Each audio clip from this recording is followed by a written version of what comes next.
Hello বন্ধুরা, welcome to my new blog. আজকের ব্লগটি সম্পূর্ণভাবে সাজানো হয়েছে নীলসাগর দিঘিকে কেন্দ্র করে। তো চলুন শুরু করা যাক। সর্বপ্রথম আমরা সবাই ম্যাচ থেকে বের হয়ে কবরস্থান মোড়ের উদ্দেশ্যে রওনা দিলাম।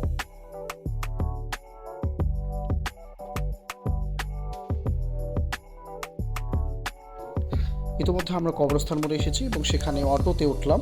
অটোতে উঠে আমরা নীলসাগরের উদ্দেশ্যে রওনা দিলাম। এ পর্যায়ে আমরা গাছবাড়িতে চলে এসেছি।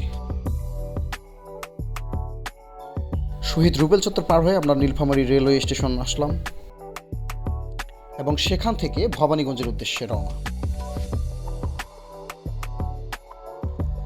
সামনে একটা ঘটনা রয়েছে বন্ধুরা, চলুন আপনাদের সাথে শেয়ার করি। এই সেই ঘটনা। আসলে এখানে একটু হলে আমরা সবাই বিপদের মুখে পড়ছিলাম। উপরওয়ালার অশেষ কৃপায় সবাই বেঁচে গেলাম এবং স্বাভাবিকভাবেই আগের মতোই চলছি।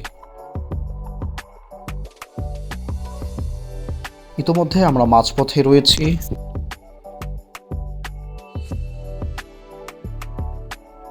এবং এ পর্যায়ে আমরা ভবানীগঞ্জে চলে আসলাম। তো আমরা চলে এসেছি নীলসাগর দিঘির কাছাকাছি। কিছুদিন পথ ঘুরে এসে আসলে ঘুরে আসতে হবে। আমরা ঘুরে আসলাম এবং বর্তমানে নীলসাগর পর্যটন কেন্দ্রের সামনে রয়েছি। সেখানে সবার জন্য টিকিট কাটা হলো। প্রতি টিকিটের মূল্য 20 টাকা। টিকিট কাটা হলে আমরা সবাই মিলে প্রবেশ করলাম।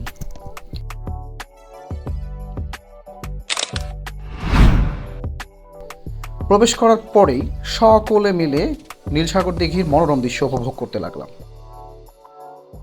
আসলে দেখতে পাচ্ছেন বাঘ এবং অনেক মনোমুগ্ধকর পরিবেশ। এই সেই মণিমুক্তার মাঝখানে নীলসাগর।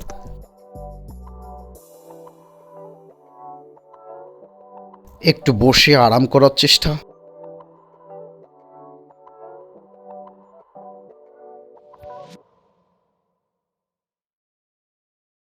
এরপর আবারও উঠে সবাই মিলে হাঁটাহাঁটি শুরু করলাম।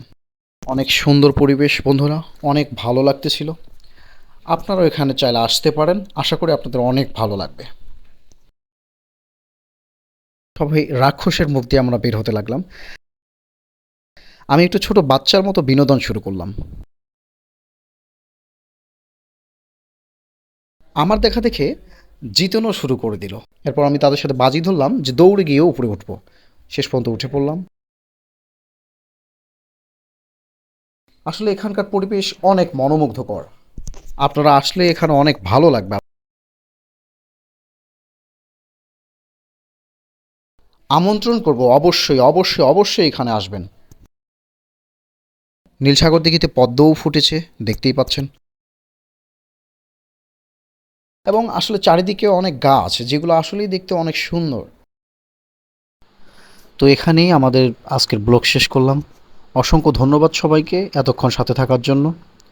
পরবর্তীতে আবারও ভিডিও নিয়ে আসছি, আপনারা আমাদের সাথেই থাকবেন, আমাদের ভিডিও দেখবেন। সবার সুস্বাস্থ্য কামনা করছি, সবার জন্য শুভকামনা রইল। ধন্যবাদ সকলকে।